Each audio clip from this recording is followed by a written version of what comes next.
Alors je vais vous donner toute la liste des candidats des autres mouvements politiques qui eux aussi ont tenu des propos très condamnables et qui vont rester, un peu comme Madame Andrieux. Combien de temps elle a mis déjà pour se faire virer Madame Andrieux du Parti Socialiste? Je parle du propos antisémite.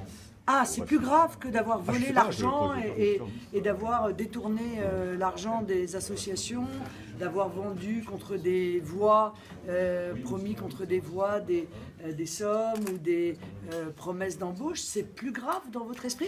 Alors bon, moi très bien, moi je pense que c'est plus grave de détourner l'argent des contribuables que d'avoir des propos que je vais moi condamner à titre de responsable du Front National, puisque je l'ai dit, ils sont convoqués devant la commission de discipline et je n'ai jamais fait preuve de la moindre complaisance sur ce sujet.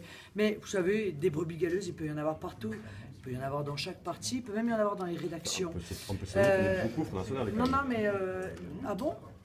Vous voulez, écoutez, voilà, vous allez écrire dans votre journal et vous allez demander aux gens de votre journal d'aller taper « élu socialiste condamné » sur Google, puis « élu UMP condamné » et puis « élu Front National condamné ». Et je pense qu'ils se feront leur propre jugement.